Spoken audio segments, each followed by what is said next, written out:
Netong nakaraang video natin, bumili tayo ng Honda Giorno. Ito ang unang retro scooter ko, by the way. At ngayon pa lang, ang dami ko nang gustong palitan sa kanya. Pero bago yan, bakit hindi muna natin gawa ng review? Mga cutie pies, ito ang Honda Giorno Plus.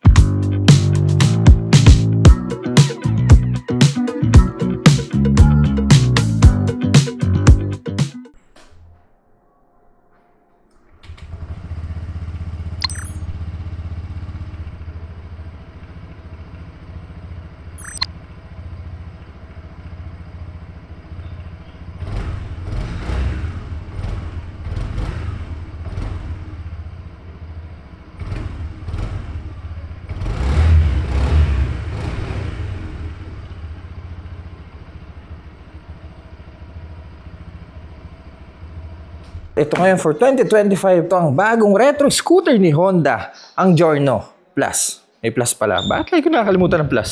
Gumagamit ng 125cc displacement, liquid-cooled, fuel-injected, CVT tranny, single-cylinder, single overhead cam, na naka 4 bulbs na. Gaano kayo kadalas makakita ng 125cc tapos 4 bulbs? Majority kasi ng mga 200cc ngayon, 2 valves lang eh. Siyempre with ESP Plus, technology ni Honda para maging fuel efficient ang motor, maging battery smooth, tsaka para tahimik ang makina. Na sumisipa ng 11.4 horsepower at 8,750 RPM at 11.6 Nm of torque at 5,250 RPM.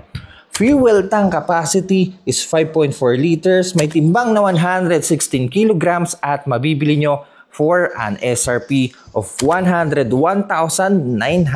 pesos. Tapos papatungan ng mga kasa. Nasa harapan natin ngayon ang Giorno in Pearl Jubilee White, available din in matte gunpowder black metallic, pecan orange at virgin beige. Mga kulay ng motor ngayon, pahirapan magbigas, no?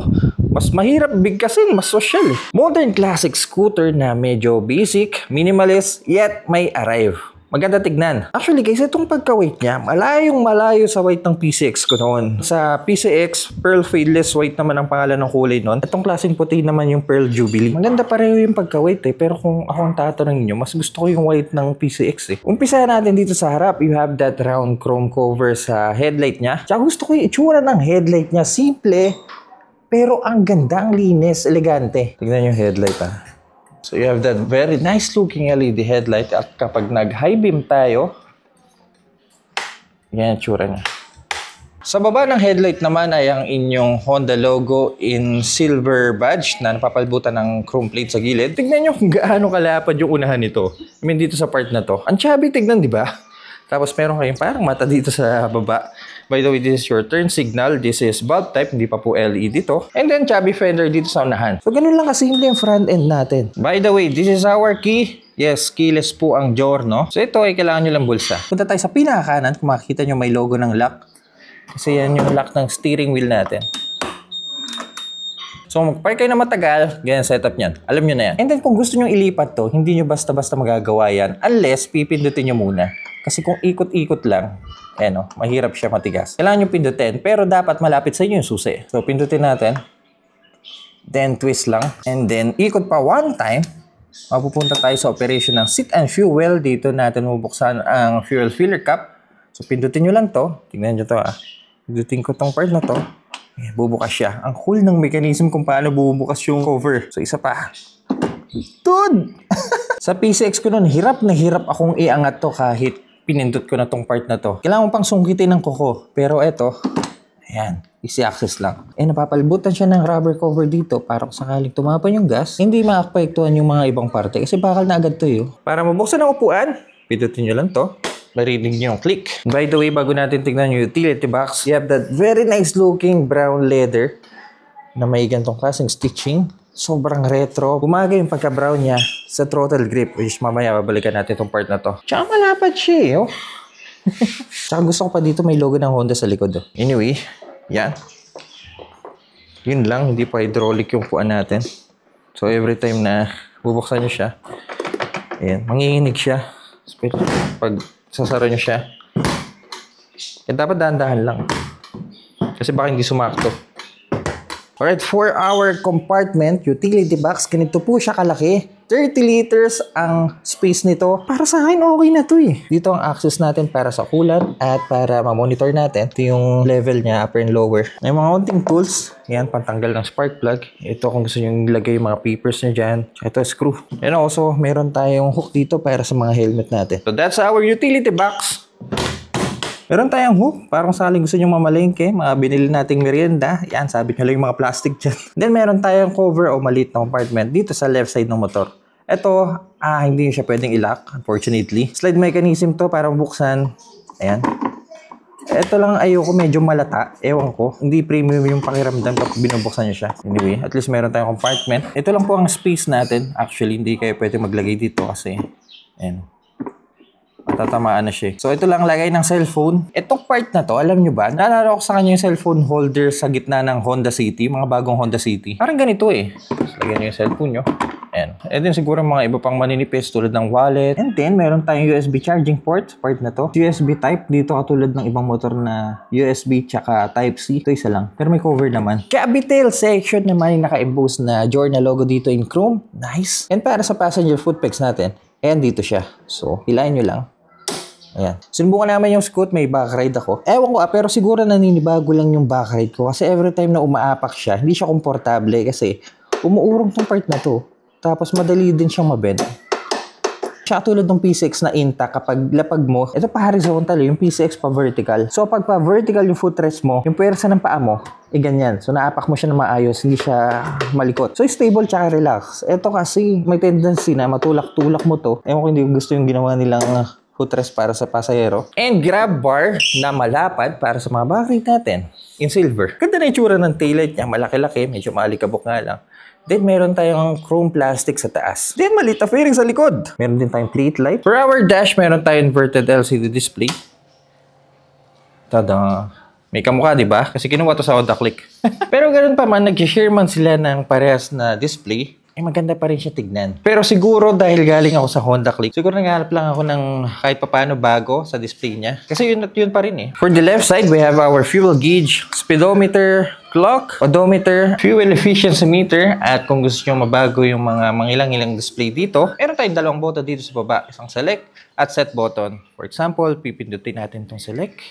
Yan, makita natin yung trip A at trip B. Average fuel consumption ng trip A, battery voltage, at yun, hindi pa masyadong ginagamit yung scooter. 11 kilometers pa rin tatakbo. Para ma-monitor nyo yung konsumo ng gas, gagawin nyo, i-reset nyo lang yung trip A gamit tong set button. So, hold lang natin to.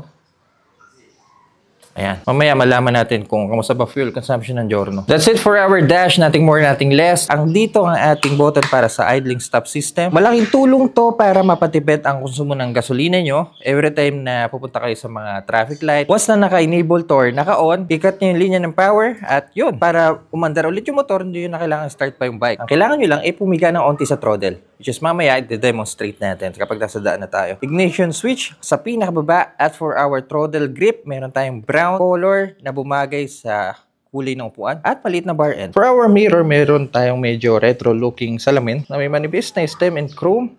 At kung titignan nyo yung likod, anong kulay niya? Binigayan nyo yung body color ng scooter. To the left handlebar, meron tayong high beam and low beam.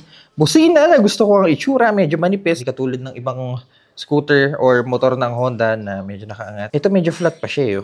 And turning switch. Guys, wala po tayong passing light at wala rin po tayong hazard button. For the safety feature ng Giorno, meron tayong tinatawag na answer box sa pamamagitan nito. Actually, hindi ko alam kung ilang beses kong dinominstrate to dahil nakailang scooter na tayo sa Honda. Pero para sa mga bago pa lang sa brand na to, sabihin ko na rin. Sakaling nakapark kayo sa SM at punong-puno ng motor, medyo nakalimutan nyo kung saan kayo nagpark, tutulungan kayo nitong button na to. So, every time na pipindutin natin siya, tutunog siya ng 2 beses at magbiblink siya ng 2 beses. Isa pa.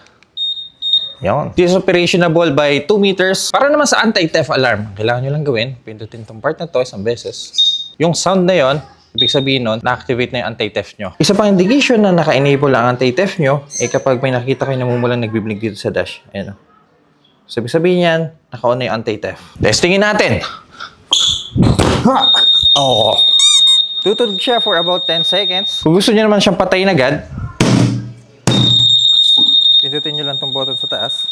Mamatay na siya. Meron din tayong side stand kill switch. Pero alam nyo, hindi niya naman siya mabubuksan hanggat nakababa pa yung side stand niya eh. Ayun, nakababa siya, di ba? Hindi natin siya pwedeng buksan. So wala ring rason para umandar kayo na nakababa yung side stand. Pero worst case scenario, sabihin na natin ganon. Habang nasa biyahe kayo, maandar kayo.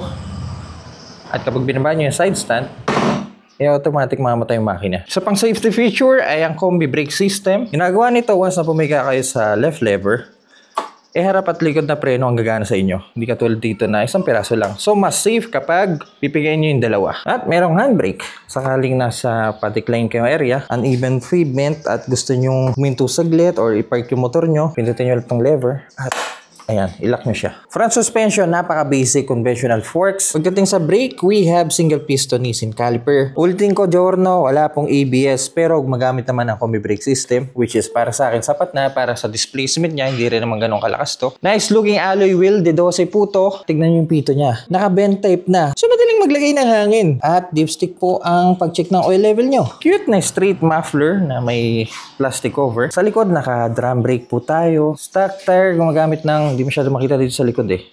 Balik tayo sa harap. Stock tire gumagamit ng Duro brand. Ewan ko, hindi ako masyadong familiar dito sa gulong na to. Tubeless po ang gulong na to na may stock size na 100 by 90. Harap at likod na yon. So parehas di 12. That's it for the Honda Giorno.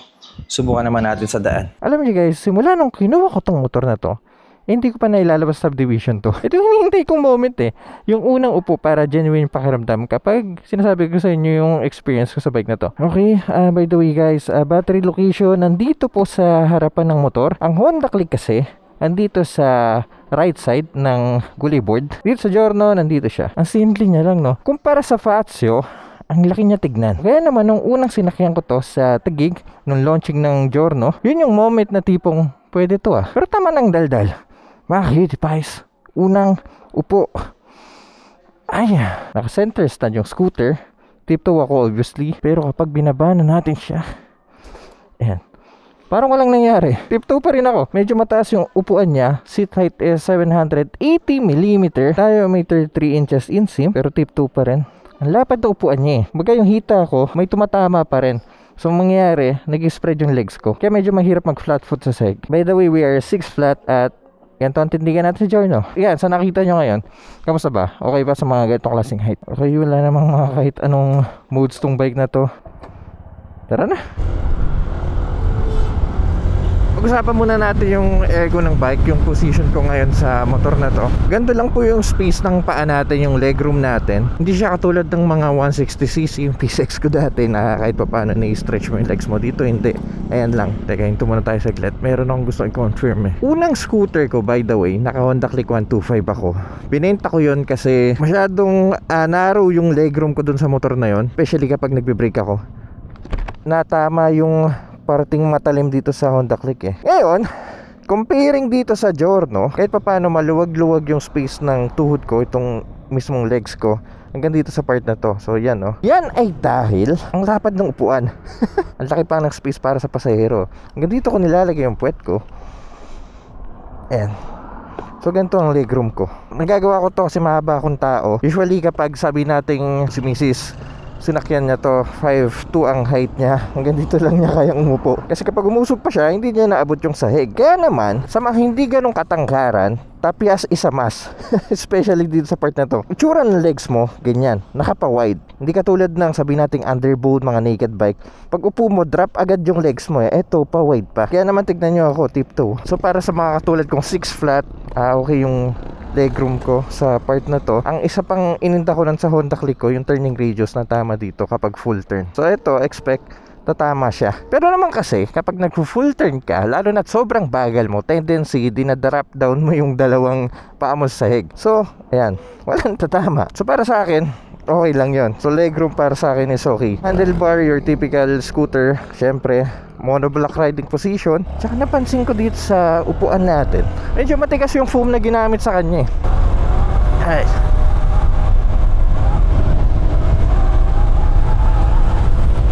Tsaka isa pa ang gusto ko sa kanya, pagdating dito sa steering wheel natin, planted yung pakiramdam niya. Hindi siya magaslaw, hindi katulad ng PCX, para bang ang lambot-lambot ng handling natin. So handling and ergo of the bike para sa akin, pasok. Pagdating naman sa power ng Giorno, by the way guys, this is a 125cc na 4 valves, 11.4 horsepower. At subukan natin siya sa straight. Ito maluwag-luwag na eh. Okay. Come on. Come on.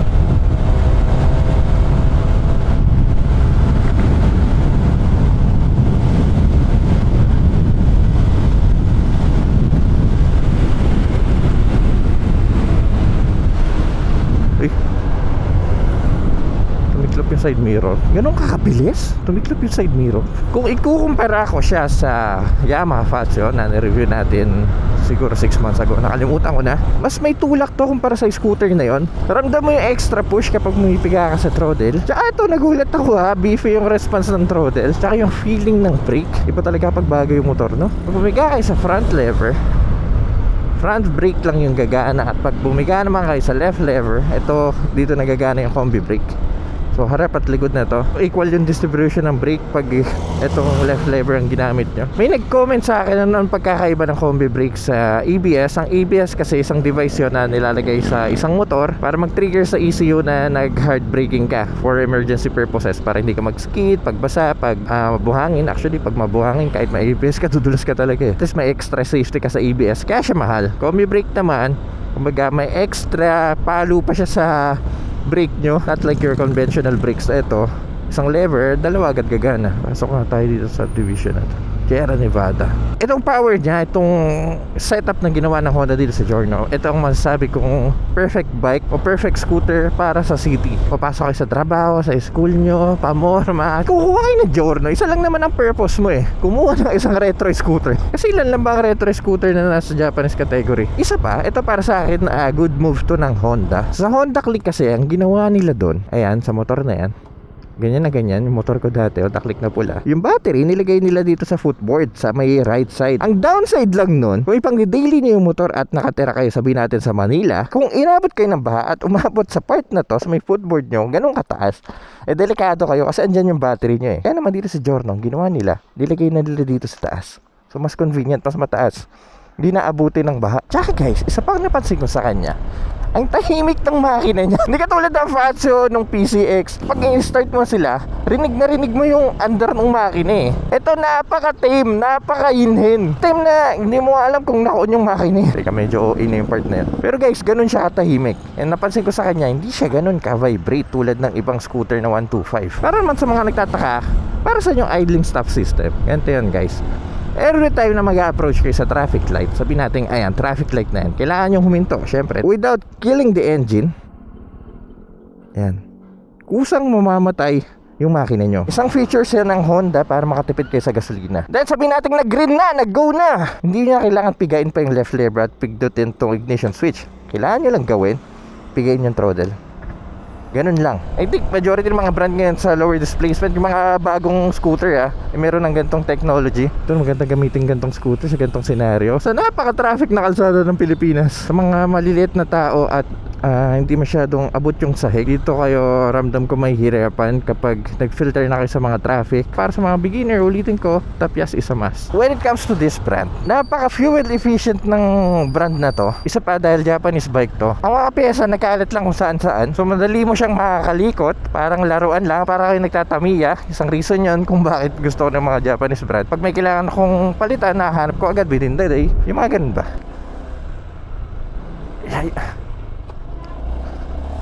Uy, okay yung suspension niya. Dating naman sa presyo niya, 101,900 pesos. Hindi mura yun.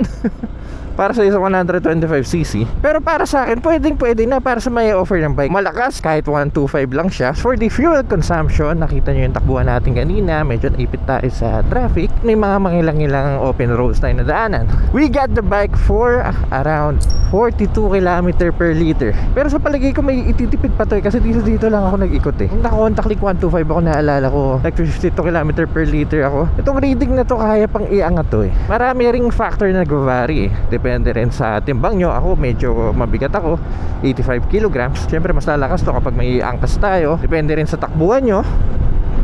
Iba-iba basta sa ginawa natin kanina sa video na to, pumalo tayo ng 42 km per liter. Downside para sa akin, ito lang yung mga napansin ko sa kanya. Yung LCD dash natin, in broad daylight, hindi siya ganun kaliwanag. So kailangan ko pang, alam nyo yun, tumutok ng gusto para mabasa ko yung mga icon sa dash niya. Tsaka isa pa, hindi na bago sa atin to ganto pa rin yung dash na nakita natin sa Honda way back ilang taon na. Siguro makaka-appreciate nito yung bago pa lang sa Honda. Tulad nung isang tropa, naka-fatcher siya, sinubukan niya yung Giorno, nung binuksan niya, naganda siya sa dash. Pangalawa, yung upuan niya na may kataasan. Well, para sa akin, okay yun. Kasi matangkad akong tao. Pero para sa iba, yung mataas to, siguro tapyasan nyo na lang to. Dahil lang naman yan, magkano lang yung pagtapyas Pangatlo, itong passenger foot pegs.